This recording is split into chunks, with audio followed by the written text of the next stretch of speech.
നമസ്കാരം. കേരളത്തിൽ ചൊവ്വാഴ്ച പെയ്തത് അതിതീവ്ര മഴ. ഇന്നലെ പെയ്ത ശക്തമായ മഴയിൽ വടക്കൻ കേരളത്തിലും കൊച്ചിയിലും വ്യാപക നാശനഷ്ടം ഉണ്ടായതായിട്ടാണ് റിപ്പോർട്ടുകൾ. കണ്ണൂർ, കാസർഗോഡ്, വയനാട്, കോഴിക്കോട് അടക്കം വടക്കൻ കേരളത്തിൽ അതിശക്തമായ മഴയാണ് കഴിഞ്ഞ ദിവസം പെയ്തിറങ്ങിയത്. അതിശക്തമായ മഴയിൽ കോഴിക്കോട് നഗരത്തിലെ താഴ്ന്ന ഇടങ്ങളെല്ലാം വെള്ളത്തിലായി. എടവണ്ണ കൊയിലാണ്ടി സംസ്ഥാന പാതയിൽ മുക്കത്ത് റോഡുകളിൽ വെള്ളക്കെട്ട് രൂപപ്പെട്ടു. ദേശീയപാതയിൽ മലപ്പറമ്പ് ജംഗ്ഷനിൽ വെള്ളക്കെട്ട് രൂപപ്പെട്ടതോടെ സർവീസ് റോഡ് അടച്ചു. നാദാപുരം വളയത്ത് ശക്തമായ മഴയിൽ വളയം അച്ചം വീട്ടിൽ മിനി സ്റ്റേഡിയത്തിന്റെ മതിൽ തകർന്നു. തൊട്ടടുത്ത വീട്ടുപറമ്പിലേക്കാണ് മതിൽ പതിച്ചത്. ഈ സമയം ആളുകളൊന്നും സ്ഥലത്തിലായിരുന്നു. നാദാപുരം ചെക്കിയാട് ഇടിമിന്നലിൽ 2 വീടുകളുടെ വയറിംഗ് പൊട്ടിത്തെറിച്ചു. വീടിന്റെ ടൈലുകൾ അടർന്നു വീണു. കിണറിന്റെ ആൾമറയും തകർന്നു. കനത്ത മഴയിൽ കാസർഗോഡ് നീലേശ്വരം മുതൽ പള്ളിക്കര വരെ ദേശീയപാതയിൽ പലയിടത്തും വെള്ളക്കെട്ട് രൂപപ്പെട്ടു.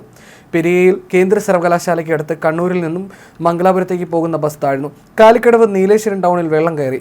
ചെർക്കളയിലും കറന്നക്കാടും കനത്ത മഴയിൽ മരമൊടിഞ്ഞു വീണു. ആർക്കും പരിക്കില്ല. കണ്ണൂരിൽ തിങ്കളാഴ്ച വൈകിട്ട് മുതൽ അതിശക്തമായ മഴയാണ് പെയ്തത്. കുറുവയിൽ വീടുകൾക്ക് മുകളിലേക്ക് മതിലിടിഞ്ഞ് കേടുപാടുണ്ടായി. കനത്ത മഴയിൽ പയ്യന്നൂർ താലൂക്ക് ആശുപത്രി വളപ്പിലെ പഴയ കെട്ടിടത്തിന്റെ ഭാഗങ്ങൾ തകർന്നു വീണു. കൊയ്യത്ത് മരം വീണ് വീടിന് മേൽക്കൂര തകർന്നു. പിലാത്തറയിൽ ദേശീയപാത സർവീസ് റോഡിൽ വെള്ളക്കെട്ടിനെ തുടർന്ന് ഗതാഗതം തടസ്സപ്പെട്ടു. വാഹനങ്ങൾ വഴിതിരിച്ചുവിട്ടു. പാലക്കാടും വലിയ നാശമാണ് സംഭവിച്ചത്. അട്ടപ്പാടി പുതുരിൽ ഓടിക്കൊണ്ടിരുന്ന ടെമ്പോയ്ക്ക് മുകളിലേക്ക് മരം വീണു. വടക്കോട്ടുതറ സ്വദേശി വീരന്റെ വാഹനത്തിലേക്കാണ് ആൽമരത്തിന്റെ കൊമ്പ് വീണത്. വാഹനത്തിലുണ്ടായിരുന്ന ഡ്രൈവർ തലനാരിഴയ്ക്കാണ് പരിക്കുകളില്ലാതെ രക്ഷപ്പെട്ടത്.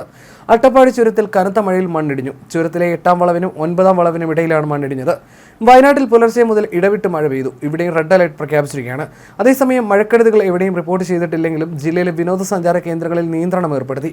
എടക്കൽ ഗുഹയിലേക്കുള്ള സഞ്ചാരികളുടെ പ്രവേശനം നിരോധിച്ചു. കുറുവ, കാന്തൻപാറ, പൂക്കോട്, കർലാട് കേന്ദ്രങ്ങളിലെ ബോട്ടിംഗ് നിർത്തിവെച്ചു. പാർക്കുകൾ തുറന്ന് പ്രവർത്തിക്കുമെങ്കിലും ജില്ലയിലെ എല്ലാ സാഹസിക വിനോദങ്ങളും ജലവിനോദങ്ങളും കർശനമായി നിരോധിച്ചു. എറണാകുളം, കളമശ്ശേരി, കൊച്ചിൻ യൂണിവേഴ്സിറ്റിക്ക് സമീപം ഓടിക്കൊണ്ടിരുന്ന ഓട്ടോയ്ക്ക് മുകളിലേക്കും മരം കടപുഴകി വീണു. ഓട്ടോയിലുണ്ടായിരുന്ന ഡ്രൈവറും യാത്രക്കാരും അത്ഭുതകരമായി രക്ഷപ്പെട്ടു. മരം സമീപത്തെ സെക്യൂരിറ്റി ക്യാബിനിൽ തട്ടി ഓട്ടോയിൽ പതിച്ചതിനാൽ വലിയ അപകടമാണ് ഒഴിവായത്. അതേസമയം സംസ്ഥാനത്ത് അടുത്ത ദിവസങ്ങളിൽ മഴ തുടരുമെന്നാണ് മുന്നറിയിപ്പ്. ഉരുൾപൊട്ടൽ, മണ്ണിടിച്ചിൽ, വെള്ളപ്പൊക്ക സാധ്യതകൾ കണക്കിലെടുത്ത് ജനങ്ങൾ ജാഗ്രത പാലിക്കണമെന്നാണ് അറിയിപ്പ്. അന്തരീക്ഷ ഘടകങ്ങൾ അനുകൂലമായതിനാൽ പ്രതീക്ഷിച്ചതിലും നേരത്തെ കാലവർഷം കേരള തീരം തൊടുമെന്നാണ് മുന്നറിയിപ്പ്.